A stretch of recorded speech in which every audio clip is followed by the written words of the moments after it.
দুনিয়া হাসানা হবে না আগুনে হাসানা, আল্লাহ সবারই দোয়া আমাদের করেন। আর প্রতি দোয়াই 10 টাকা করে। হ্যাঁ, আমাদের সমাজ সব নামাজও পাইকারি চলছে। পাইকারি চলছে না, চলে নাই? হ্যাঁ, দেখবেন রমজান মাস আসুক, যদি কোনো হাফেজ সাহেব একটু ধীর স্থির ভাবে পড়ে, নামাজে দেরি করে তারাবিতে, কি হাফেজ আন নিবে, একদম স্পিড নাই, যে হাই স্পিড হতে হবে, যেন ফেরেশতারাও খুঁজে না পায় মাল পড়ছে কোথায়। এরা দোষ দেয় হাফেজের, হাফেজের দোষ নাই। একদিন যদি দেরি করে দেয়, বাইরে বেরি মুসল্লি গটা ঝামেলা, একে রাখতে হতো না, হাফেজটাকে বেকার রেখেছিস বলে, কেন? স্পিড নাই। 40 মিনিটে নামাজ শেষ হতো। আল্লাহু আকবার, আলহামদুলিল্লাহ মালিক আমদের কানা মধ্যে কানা সুবহানাল্লাহ দিন আনন্দ কালিমা এরা বললে ফুটিয়ে দিলে ভাই দারুণ হাফেজ। ফেরেশতারা বলছে তুরাই জানিস, আমরা তো বুঝতে পারি না মাল পড়ছিল কোথায়। এই তো সমাজের নামাজ। আর অথচ কোরআনে আছে আল্লাযীনা হুম ফি সলাতিহিম খাশিউন, নামাজ পড়লে ধীর স্থির ভাবে পড়ো।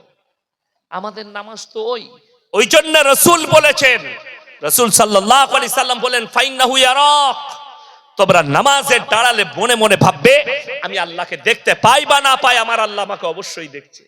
কিন্তু দুঃখের বিষয়, খালা নামাজের নিয়ত মেনে যা আসরেন আল্লাহু আকবার, আর ভাতের হাঁড়ি চুলোতে চাপানো আছে, এখন খড় দিয়ে জ্বলানো আছে, কাঠ দিয়ে আছে, ভাতের হাঁড়ি উল্টিয়ে পড়ছে এখন মাড়গুলো, আর চড়বড় চড়বড় চড়বড় চুলো করছে, খালা আলহামদুলিল্লাহ। বুঝতে পারছেন?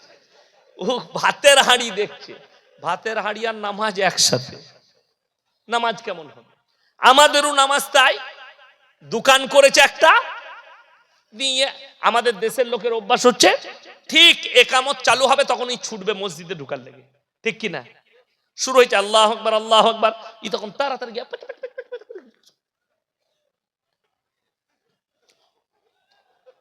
নিয়ত বেঁধে, আর মনে পড়ছে না ক্যাশ বাস্কতে চাবি লাগিয়েছি না লাগাই।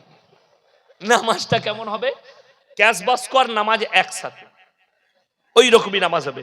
ওই জন্য রাসূল সাল্লাল্লাহু আলাইহি সাল্লাম বলে, দুনিয়ার হাজত সেরে নিয়ে নামাজে দাঁড়াও। মা, তোমার ভাত হয়ে গেলে তারপরে নামাজটা পড়ো, আর তা না হলে ভাতটা নামিয়ে দিয়ে নামাজটা আদায় করো।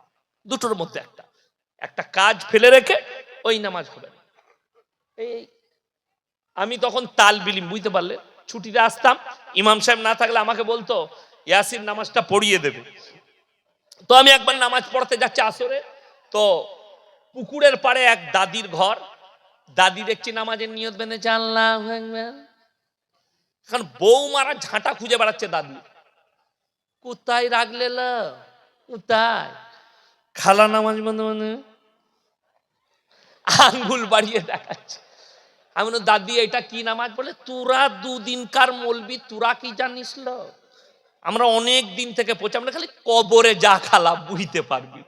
সমাজটা অর্ধেক শেষ হলো কার হাদিসে? দাদির আর খালার হাদিস, হাদিসুন নিসা। আমাদিকে দুটো কাজে রেখেছেন আপনারা মৌলবি দিকে, কটা বললাম? দুটো, হলে আর মোলে। বলে বাকি? বলে বাকি সব খালা ঠিক করে নিবে, কি করতে হবে। লোক মরে গেছে 4 দিনে, 3 দিনে, 40-এ, চালসে, সাতার ফাইদা, ঘাটে উঠা, নফল, আর 40 দিনে তো মিলাদ এমন ভাবে দিচ্ছে মনে হচ্ছে যেন আর বাপের বিয়ে। বোনকে বলতে যাচ্ছে, বুনাইকে বলছে, বিয়াইকে বলছে, বিয়ানকে বলছে, ফুপুকে বলছে, মামাকে বলছে, কিন্তু পাড়ার নেতাকে বলছে, হাজি সাহেবকে বলছে, বড় লোককে বলছে, এতিম মিসকিনকে বলে নাই।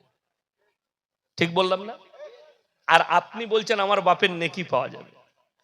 যদি কোন মৌলবি স্টেজে বলতে পারে ইসলামে কোরআনে হাদিসে 40-এ পালন করা আছে, আমি ইয়াসিন জীবনে আর নদিয়া ডিস্ট্রিক্টে জলসা করতে আসবো না। চ্যালেঞ্জ, এটা চ্যালেঞ্জ। 40-এ নাই। আপনি দোয়া সব সময় করতে পারেন বাপের জন্য, পারেন না? পারেন না? সব সময় পারেন। আমি আজকে স্টেজে দোয়া করব কার জন্য? আমার ফুপুই তো ভাই একজন হাফেজ মোল্লা কারি সাবান সাহেব আজকে ইন্তেকাল করেছে, আমি তার মাটি দিয়ে আসছি এখানে, আমি তার লেগে দোয়া করবো, আল্লাহ আমার ভাইকে জান্নাতি করো। করতে পাবো না? পাবো না? দোয়া হবে।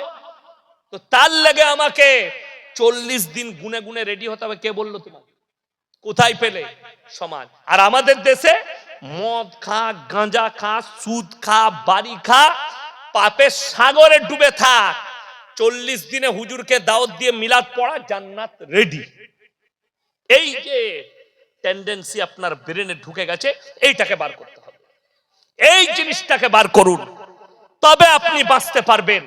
আজকে সমাজ ধ্বংস হয়ে গেল, নামাজ পড়ে না, তার কারণে জানে আমি মরে গেলে পাপের সাগরে ডুবে থাকলো, আমার পরিবার আমার জন্য মিলাদ পড়িয়ে আমাকে জান্নাতে দিবে। আপনি এটা ব্রেনে ঢুকিয়ে নিয়েছেন, অথচ আপনার জানা নেই নবীজি সাল্লাল্লাহু আলাইহি সাল্লাম চাচার জন্য হাত তুলেছিলেন, হে আল্লাহ আমার চাচাকে তুমি ক্ষমা করে দাও। আল্লাহ অর্ডার দিলেন, নবীজিকে নিষেধ করলেন, মা কানা লিন নবী ওয়াল্লাযিনা আমানু আন ইস্তাগফিরু লিল মুশরিকিন ওয়ালাউ কানু উলি কুরবা। হে আমার নবী এবং মুমিনরা শোনো, তোমরা দোয়া করতে পাবে না যারা মুশরিক হয়ে বেঈমান কাফের বদ্দিন হয়ে মারা গেছে, তার লেগে দোয়া করতে পাবে না, যদিও তারা তোমাদের নিকটতম আত্মীয় হয়। এরপর ভেবে দেখুন, আমাকে ভাড়া করে এনেছেন, আচ্ছা কোন মৌলবীর দোয়া শুনেছেন? আল্লাহ আমাকে দেশি মুরগি দিয়ে ভাত দিয়েছে, ফ্রাই রাইস খাইয়েছে, আল্লাহ গাওয়া ঘের পরোটা খাইয়েছে, আল্লাহ আমাকে 10,000 টাকা দিবে, এর বেটা 4 বোতল মদ খেয়ে বেথুয়ায় অ্যাক্সিডেন্ট হয়ে মারা গেছে, আল্লাহ একে যা হোক করে জান্নাতে প্রবেশ করাও। আল্লাহ আমাকে যখন টাকা দিয়ে জায়গায় শহীদের মর্তবা দাও। সে হুজুর মার খাবে না? খাবে না। আগে তো সেই মৌলবীকে মারবে। আর এই দোয়া কোনো হুজুর আশা করি করবে না। আমরা কি দোয়া করি? আল্লাহ মুমিনিন মুমিনাত মুসলিমিন মুসলিমা, মুমিন মুমিনা, মুসলিমিন মুসলিমা। কোন হুজুর বলবে না মাতালকে, গাঁজাখোরকে, সুদখোরকে জান্নাতে যাও। আল্লাহ চিরজীবন সুদ খেয়ে মারা গেছে, আল্লাহ আমাকে আল্লাহ জান্নাতে দাও। সে আগে কেলানি খাবে যে এই দোয়াটা করবে। রেডি হয়ে থাকতে হবে আমার ভাই।